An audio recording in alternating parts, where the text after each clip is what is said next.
আজ আমি তোমাদের সাথে শেয়ার করব বাটা বাটির ঝামেলা ছাড়াই একদম সহজ পদ্ধতিতে একটা দুর্দান্ত স্বাদের ডিমের রেসিপি। তো বন্ধুরা, ভিডিওটা দেখতে থাকো, আশা করি তোমাদের ভালো লাগবে। তো আমি প্রথমেই উনুন জ্বালিয়ে উনুনে কড়াই বসিয়ে দিয়েছি, কড়াইয়ে দিয়ে দিয়েছি জল।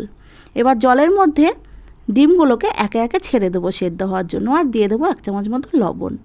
তো ডিমগুলো সেদ্ধ হতে থাকুক, ততক্ষণে আমি কাটাকুটিগুলো সেরে নেব। এখানে আমি বেশ অনেকটা পরিমাণ পেঁয়াজ নিয়েছি, পেঁয়াজটা পাতলা পাতলা করে কেটে নিয়েছি। পেঁয়াজে কিন্তু কোনো কার্পণ্য নয়, যার যতটা প্রয়োজন সে ঠিক ততটাই পেঁয়াজ দিয়ে দিতে পারো।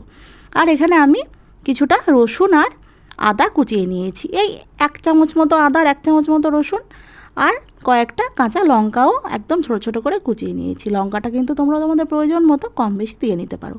তো এদিকে আমার কাটাকুটিও কমপ্লিট আর ডিমগুলোও সেদ্ধ হয়ে গেছে। এবার ডিমগুলোকে আমি তুলে ঠান্ডা জলের মধ্যে দিয়ে দেব, তারপর খোসাগুলো সব ছাড়িয়ে নেব। এবার ডিমগুলো একটু কাট লাগিয়ে নেব, যাতে ভিতরে নুন ঝালটা ভালো মতো ঢুকে যায়। তারপর নুন হলুদ মাখিয়ে নেব। এবার কড়াইয়ে সর্ষের তেল গরম করে ডিমগুলোকে ছেড়ে দেবো। তো বন্ধুরা, তোমরা চাইলে কিন্তু সাদা তেলেও দিয়ে দিতে পারো। এবার ডিমগুলো লাল লাল করে ভেজে তুলে নিয়ে ওই তেলের মধ্যে শুকনো লঙ্কা, তেজপাতা, 5 ফোড়ন দিয়ে একসাথেই আমি পেঁয়াজ, আদা, রসুন আর কাঁচা লঙ্কা কুচি দিয়ে দেব। তারপর দিয়ে দেবো পরিমাণ মতো নুন আর হলুদ। এবার পেঁয়াজটা যতক্ষণ না একদম নরম হয়ে যায় আর এরকম ভাজা ভাজা হয়ে যায়, ততক্ষণ আমি রান্না করতে থাকবো। তো বন্ধুরা দেখো, পেঁয়াজটা একদম নরম হয়ে গেছে। এবার আমি এর মধ্যে দিয়ে দেবো 1 চামচ মতো জিরে গুঁড়ো, আর দিয়ে দেবো 2 থেকে 3 চামচ মতো সস। এটাই কিন্তু আমাদের মশলা, আর কিন্তু কোনো বাড়তি মশলা নেই। আর দিয়ে দেবো স্বাদ মতো একটু লঙ্কা গুঁড়ো।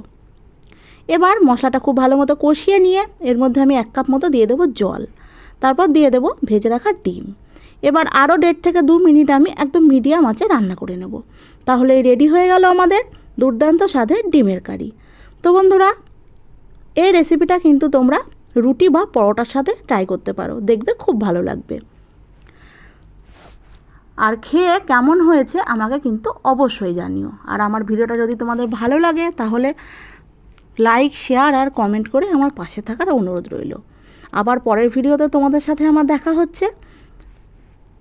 তোমরা খুব খুব খুব ভালো থেকো আর সুস্থ থেকো। Tata, bye bye.